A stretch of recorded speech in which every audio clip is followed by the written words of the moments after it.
নমস্কাৰ মই ভাস্কৰ এতিয়া আজিৰ এই পবিত্ৰ খণ্ডিত অসমৰ তথা ভাৰতবৰ্ষৰ প্ৰতিজন শিক্ষকৰ চৰণত স্পৰ্শ কৰি মই সেৱা জ্ঞাপন কৰিছোঁ আৰু আজিৰ এই পবিত্ৰ দিনটোত আমি ছাত্ৰ ছাত্ৰী সমাজৰ বাবে এটি উপহাৰ লৈ আহিছোঁ।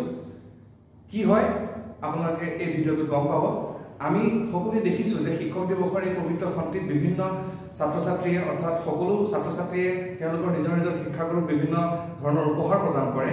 সেই মৰ্মে আজি আমি এই পবিত্ৰ দিনটোত ছাত্ৰ ছাত্ৰী সমাজৰ বাবে এতিয়া আমি উপহাৰ লৈ আহিছোঁ, যাৰ নাম হৈছে ফলি পাঠশালা, এটা ইউটিউব চেনেল অসমৰ বাবে, অসমৰ ছাত্ৰ ছাত্ৰীৰ বাবে।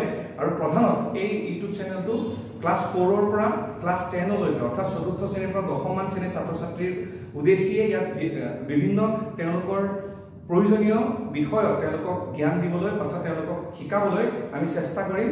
আৰু ইয়াৰ বাবে সমূহ অসমবাসী ৰাইজৰ আমাক আশীৰ্বাদ লাগিব।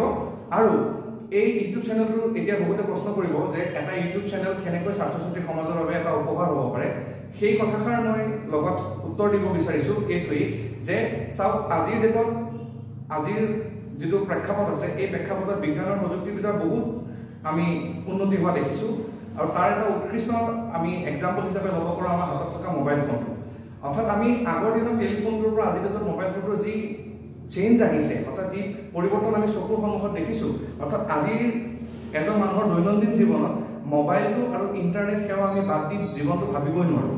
সেই গতিকে ছাত্ৰ ছাত্ৰীসকলৰ বাবে হ'ব পাৰে যে আজি আমি বহুতে কয় যে ছাত্ৰ ছাত্ৰীসকলে মোবাইলবোৰ ব্যৱহাৰ কৰি পেলাই তেওঁলোক বেয়া পথত যোৱা দেখা যায়। সেইটো মই কেতিয়াও নুই নকৰোঁ, সেইটো সঁচা কথা। ঠিক তেনেদৰে তাৰ বাবে আমি এটা উদাহৰণ মই দিব খুজিছোঁ যে ধৰি লওক আমাৰ ঘৰত এখন চোকা কটাৰী আছে, যাক আমি ফল মূল কাটিবৰ বাবে, শাক পাচলি কাটিবৰ বাবে ব্যৱহাৰ কৰোঁ।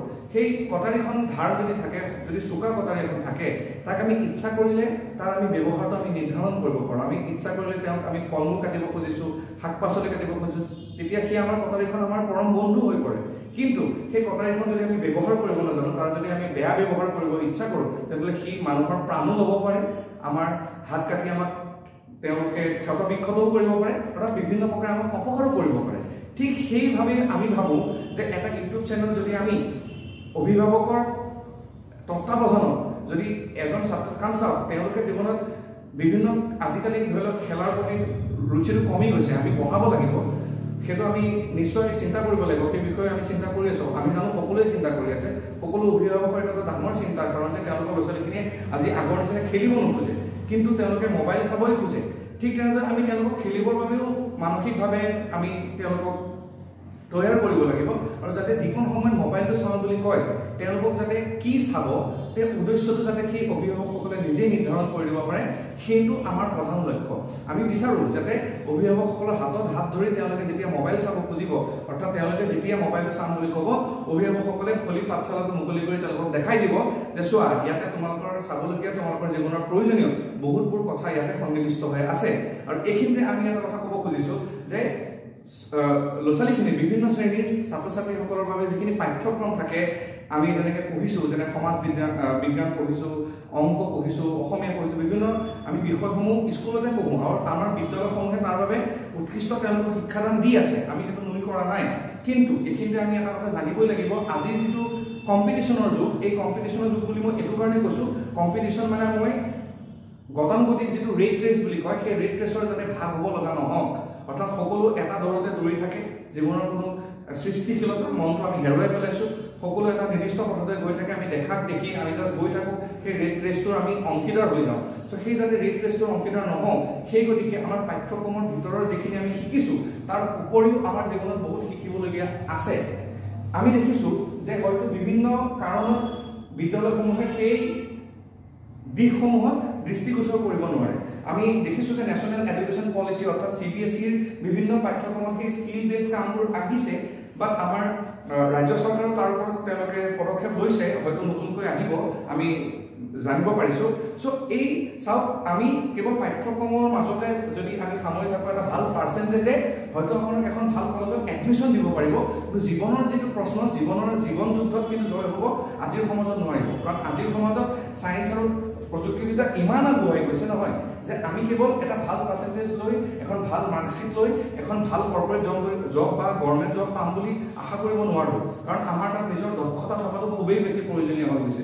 অৰ্থাৎ আপুনি 90% 99% পাব পাৰে, কিন্তু আপোনাৰ যদি নিৰ্দিষ্ট শৈলীত দক্ষতা নাথাকে, সেই দক্ষতা নাথাকিলে আপুনি কেৱল মাৰ্কশ্বিটৰ আধাৰত চাকৰি পোৱা দিন আজিৰ সমাজত হয়তো নাই। আপোনালোকে হয়তো চাগে এইটো উপলব্ধি কৰিব পাৰিছে। চ' সেই বিভিন্ন দিশ সামৰি পেলাই যাতে আমি ল'ৰা ছোৱালীসকলক উঠি অহা দিনৰ পৰা যাতে ভৱিষ্যতে আমি এটা দেখি থাকোঁ, এটা সমাজত আপুনি সকলোৱে দেখিছে যে ভালকৈ পঢ়া শুনা কৰি উচিত চাকৰি নাপালে বা আমি যিহেতু চাকৰি কেন্দ্ৰিকেই পঢ়া শুনাবোৰ কৰোঁ, আমি সকলোৱে ভাবোঁ যে ভালকৈ পঢ়িব লাগিব। আৰু আমাৰ ইয়াৰ বাবে পেৰেণ্টছসকলকো মই ক'ব খুজিছোঁ যে আমি পেৰেণ্টছসকলে কি কৰোঁ যে ল'ৰা ছোৱালীসকলক কওঁ যে তোমালোকে ভালকৈ পঢ়া, ডাঙৰ হৈ ভাল চাকৰি এটা কৰিব লাগিব। আমি কেতিয়াও কোনো ছাত্ৰ ছাত্ৰীক কোৱা নাই যে তোমালোক ভালকৈ পঢ়া, ডাঙৰ হৈ এটা ভাল কোম্পানী, টাটা আম্বানীৰ নিচিনা কোম্পানী এটা খুলিব লাগিব। আমি যদি তেনেকৈ সৰু ল'ৰা ছোৱালীখিনিক আমি সৰু অৱস্থাৰ পৰাই যদি এটা চাকৰিৰ প্ৰতি মানসিকতা এটা সোমোৱাই দিওঁ, তেতিয়া তেওঁলোকে ডাঙৰ হৈ চাকৰি নাপালে তেওঁলোকে ভাঙি পৰাটো স্বাভাৱিক। তেওঁলোকে মানসিকভাৱে একদম ভাঙি চুৰমাৰ হৈ যায় যে ভাল চাকৰি এটা নাপালে জীৱনটো কি হ'ব। অৰ্থাৎ আমি এই বিষয়ে বহুতবোৰ জানিবলগীয়া কথা আছে। চ' আমি এনেকৈ যদি ল'ৰা ছোৱালীসকলক আমি এতিয়াৰ পৰা যদি তেওঁলোকক আমি অৱগত নকৰাওঁ যে জীৱনত চাকৰিটো নাপালে চব শেষ হৈ নাযায়, জীৱনত কৰিবলগীয়া কাম অৰ্থাৎ চ'ৰ্চ অফ ইনকাম, যাক আমি কওঁ পইচা আমাৰ উৎস আমাৰ জীৱনত বহুত আছে। কেৱল চাকৰি এটা কৰিলেই আমি পইচা যে আহিব আমাৰ জীৱনটো সুখৰ হৈ যাব তেনেকুৱা কথা নহয়, বহুত কথা আছে। চ' আমি তাৰ বাবে ল'ৰা ছোৱালীখিনিয়ে ছাত্ৰ ছাত্ৰীসকল সৰুৰ পৰা আমি তৈয়াৰ কৰিব লাগিব।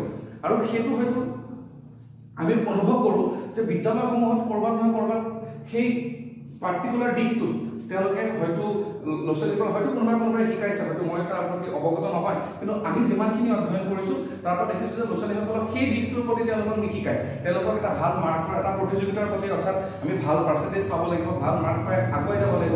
নিশ্চয় আমি ভাল মাৰ্ক পাব লাগিব, মই এইটো কোৱা নাই যে আমি ভাল মাৰ্ক পাব নালাগে, কিন্তু ভাল মাৰ্ক পালেই জানো সকলো সম্ভৱ হয়? নহয়।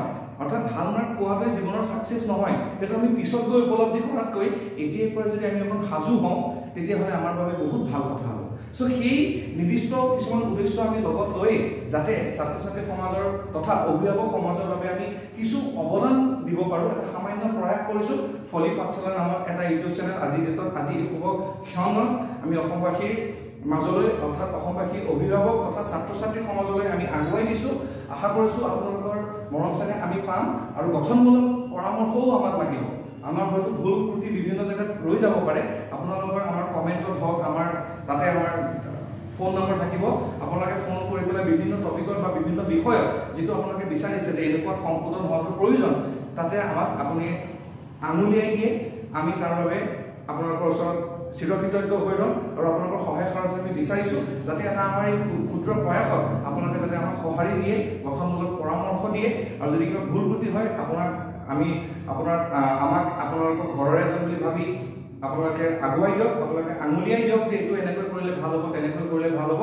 কিন্তু আমাৰ এটাই স্বাৰ্থ, আমি কেতিয়াও এই ইউটিউব চেনেলটোত ছাবস্ক্ৰাইব কৰক বুলি আপোনালোকক নকওঁ, কাৰণ ছাবস্ক্ৰাইব কৰা নকৰাটো সম্পূৰ্ণ আপোনালোকৰ নিজস্ব সিদ্ধান্ত। যদি ভাবিছে যে এই চেনেলটোত অৰ্থাৎ আজিৰ পৰা আপোনালোকে এই চেনেলটোত বিভিন্ন ভিডিঅ' পোৱা আৰম্ভ কৰিব, আপোনালোকে ভিডিঅ'বোৰ চাব। যদি আপোনালোকৰ লাগিছে যে সঁচাকৈ এই চেনেলটোত কিবা দম আছে যে আপোনালোকৰ ছাত্ৰ বা ছাত্ৰীজনৰ মানসিক বিকাশ অৰ্থাৎ শাৰীৰিক বিকাশ ঘটাব পাৰিব, তেওঁলোকৰ চিন্তা শক্তিটো অকণমান বেলেগ কৰিব পাৰিব, আনতকৈ যাতে অকল আমি বেলেগ কৰিব পাৰোঁ, সেইটোৱে আমাৰ প্ৰয়াস। যদি আপোনালোকে ভাবিছে যে সেইটোৰ বাবে আমি সক্ষম হয়, আমাৰ কিমানখিনি পাৰদৰ্শিতা আমাৰ চেনেলটোত আছে, তেতিয়া আপোনালোকে নিশ্চয় ছাবস্ক্ৰাইব কৰিব। সেইটো আমি নকলেও কৰিব, আমি জানো। চ' সেই গতিকে আপোনালোকৰ মৰম চেনেহ আৰু আশীৰ্বাদ বিচাৰি আজি এই চেনেলটো আমি উদ্বোধন কৰিছোঁ, আপোনালোকৰ সমাজলৈ ঠেলি দিছোঁ। আপোনালোকে চাওক, বিচাৰ কৰক আৰু আমাক জনাওক। ধন্যবাদ।